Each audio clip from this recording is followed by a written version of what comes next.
بسم الله الرحمن الرحيم. نحمده ونصلي على رسوله الكريم. أما بعد، فأعوذ بالله من الشيطان الرجيم. بسم الله الرحمن الرحيم. وإن كنتم في ريب مما نزلنا على عبدنا فأتوا بسورة من مثله وادعوا شهداءكم من دون الله إن كنتم صادقين.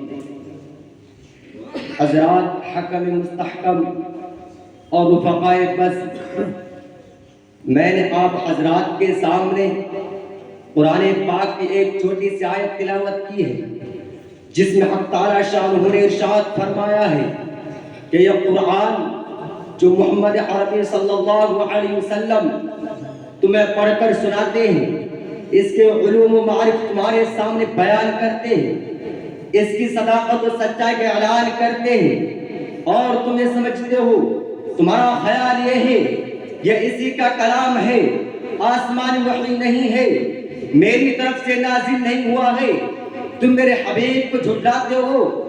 تم میں سے کہنے والے کہتے ہیں لو نشاء لقلنا مثل هذا، اگر ہم چاہتے تو اس جیسا کلام ہم بھی پیش کر دیتے۔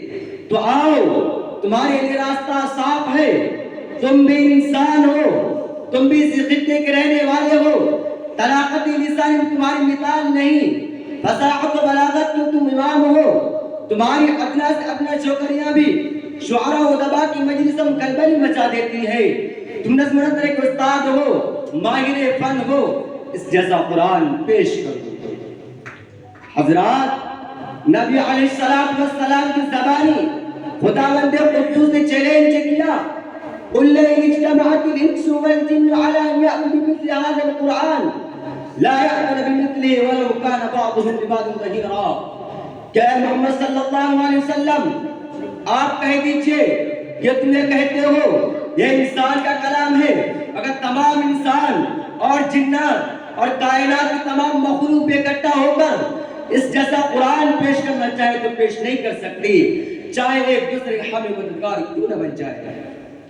دوستو، یہ ایک چیلنج تھا دشمنان اسلام و قرآن کے لیے، یہ ایک ذری موقع تھا جو اسلام اور پیغمبر اسلام کے خلاف تعاون و تشریح کر رہے تھے، جو اسلام کا چہرہ مسخ کرنے کے لیے کوشش کر رہے تھے، وہ میدان میں آتے اور اس جیسا کلام پیش کر کے اس چیلنج کا جواب دیتے اور اس تحریک کو بڑھنے سے پہلے ہی کچل دیتے۔ لیکن اس چیلنج پر سب کو صاف سن گیا، ان دشمنان اسلام کے چہروں پر ہوائیں اڑنے لگی، وسماہرین فن وسع و بلیغ اور زبان دانی میں اپنا جواب رکھنے والے حیرت میں پڑ گئے۔